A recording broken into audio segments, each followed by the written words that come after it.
नमस्कार केमन आছেন সবাই सौभाग्य प्राप्ति चैनेले आपनादेर सकलके आरो एकबार अनेक अनेक स्वागत। आज आबारो चले एसेछि नतून आरेकटी भिडियो निये जेखाने आमी आपनादेरके जानाबो विशेष किछु तथ्य जे तथ्यटी आपनादेर नानान भावे नानान उपकारे लागबे। कि सेई तथ्य सेटी भिडियोर माध्यमे आपनादेर काछे तुले धरबो। तार आगे अवश्यई बोले राखि बंधुरा आमार चैनेलटिके लाइक करबेन, भालो लागले बंधुदेर साथे शेयर करबेन। এই সংক্রান্ত কোনো জিজ্ঞাসা থাকলে অবশ্যই কমেন্ট বক্সে এসে জিজ্ঞেস করতে পারেন। সাবস্ক্রাইব করে বেল বাটনটা প্রেস করে রাখবেন যাতে আমি যখনই নতুন কোনো ভিডিও দিই না কেন সেটা সরাসরি আপনার কাছে পৌঁছে যায়। তো চলুন বন্ধুরা ভিডিওটা শুরু করি।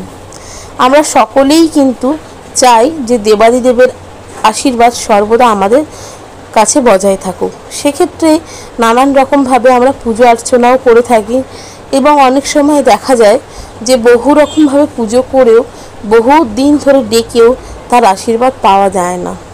সেক্ষেত্রে এই বিশেষ উপায়টি আপনারা করে দেখতে পারেন। ভগবান শিবের ছবি বা মূর্তির সামনে এক জোড়া ফুলযুক্ত নিখুঁত লবঙ্গ এবং কিছুটা কর্পূর রাখুন।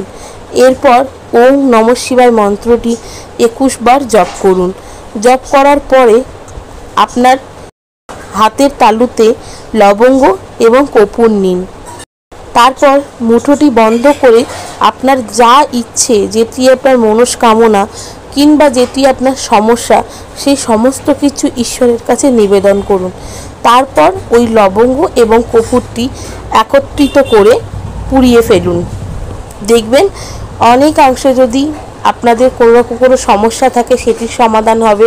বহুদিন ধরে চাইছেন দেবাদিদেবের আশীর্বাদ পেতে সেটিও তার থেকে কিন্তু এই মনস্কামনা দ্বারা আপনারা চেয়ে নিতে পারেন।